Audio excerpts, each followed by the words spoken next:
approximately 300 years ago. His name had been taken from him. All those years ago, when he had first been forged, they had robbed him of everything that he had been, and had left him with nothing, stripped and raw without even a name. From the moment he had been reborn into the thing that he now was, he had been called many things: slave, idiot, fool. Those words were his name now. What do you think, fool? Fetch me that water, slave. Don't you know what you are doing, you idiot? But no longer.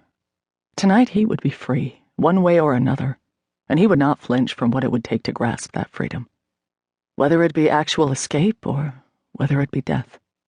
All he had to do was get the stone. That was all. Just one small piece of rock that had been bound to him at the very same moment his existence had been forged into this horrid life. One small stone would mean the difference between life and death to him, freedom or oblivion. There were no other choices. He could no longer tolerate any other state of being. But the task was harder than it seemed. His master guarded the stone zealously, as he did all of the stones of his slaves. He felt a twinge of regret that he would be leaving the others behind to wallow in their enslaved states, but he could not worry about them, and he could not enlist their help. He would not risk any lives but his own. More important, he did not know if he could trust any one of them not to betray him. Yes, it was selfish in its way, he acknowledged to himself, but he had no choice but to be selfish. This folly would be his and his alone. All he needed was one small stone. He waited until the room had emptied of everyone save himself and his master. He lingered nonchalantly, trying not to look like he was up to anything that could be perceived as remotely rebellious. His lord was a dark and powerful man. He was very high up in the chain of command, his life busy and focused on the war he was heading against his enemies. However, he was not all-powerful. True, he had been talented enough to forge many slaves like himself, but his master answered to a mistress of his own. He fawned over her constantly, bidding his slaves to do any number of tasks, both benign and horrific, on her behalf. And though his master was the one who had enslaved him, it was this mistress he directed his impotent captive fury toward. Oh, they were equally responsible for the individual slaves they created, but his master's mistress was the twisted mind that birthed the terrible tasks his master would bid him to take care of. And no matter how reprehensible the task, as long as his master held that stone, he'd had no choice but to comply. And so he had done terrible things. Things that sometimes he had taken great pleasure in doing, despite knowing how dark the ultimate goals of his master might be. He had stolen things. He had headed raiding parties against his master's enemies.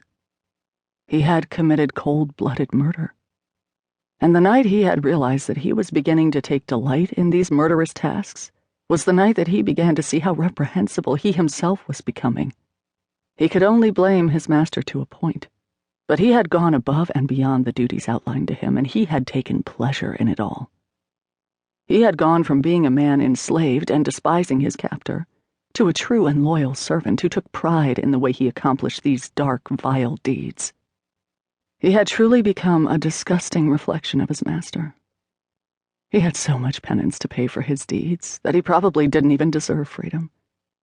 But to keep away from freedom meant that he would only continue to perform more harm on others.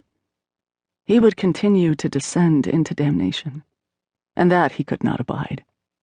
But it was this loyalty toward his master that made his master drop his guard, leaving the stones unprotected against his very best and most loyal of slaves. Just the same, if he failed, he would never be trusted again, and would suffer everything from cruel torture to absolute death. He had seen his master's wrath in action, up close and personal. Hell, he had often been the instrument through which his master had exacted his vengeance on those who crossed him. He knew just how creatively the man could sketch death on another. The room was empty, but that meant nothing. He walked slowly and purposefully toward the box holding the stones.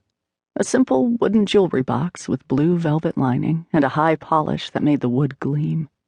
It was in the shape of a hexagon, with another hexagon of etched glass in the center of the lid. The central design on the glass was of a lily. Had it had color, it would have been a black lily. Black lilies were his master's mark.